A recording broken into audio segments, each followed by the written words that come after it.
राज्यातील अनेक भागांमध्ये मुसळधार पावसामुळे गंभीर पूरस्थिती निर्माण झाली। अनेकांचे घरदार वाहून गेले।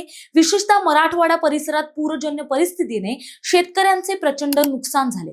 या संकटाच्या काळात मराठी मनोरंजन विश्वातील कलाकार मदतीसाठी पुढे आले। अभिनेता सुबोध भावे, नाना पाटेकर, मकरंद अनासपुरे, प्रवीण तरडे, ऋतुराज फडके यांसारख्या कलाकारांनी आपापल्या परीने मदत केली आहे। शनिवारी पुण्यात बालगंधर्व नाट्य मंदिरात रंगलेल्या शिवाजी अंडरग्राउंड इन भीमनगर मोहल्ला या नाटकाच्या शुभारंभाच्या प्रयोगावेळी नाटकाचे निर्माते राहुल भंडारे आणि संपूर्ण टीम कडून पूरग्रस्त शेतकऱ्यांसाठी 1 लाख रुपयांची मदत जाहीर करण्यात आली। ही मदत लवकरच सरकारकडे सुपूर्द करण्यात येणार आहे। लेखक अभिनेता संकर्षण कराडेंनी ही परभणी जिल्ह्यातील शेतकऱ्यांसाठी मदतीचं आवाहन केलंय। त्याने व्हिडिओ संदेशाद्वारे सांगितलंय की शेतात कमरेएवढं पाणी साचल्यामुळे सोयाबीन आणि कापसाचं प्रचंड नुकसान झालं। शेतकऱ्यांच्या हातातोंडाशी आलेला घास हिरावला गेला। ही परिस्थिती अतिशय वेदनादायक आहे। स्वतः थेट उपस्थित राहता येत नसल्याने त्याने जिल्हाधिकाऱ्यांशी संपर्क साधून मदत करण्याचा संकल्प केला।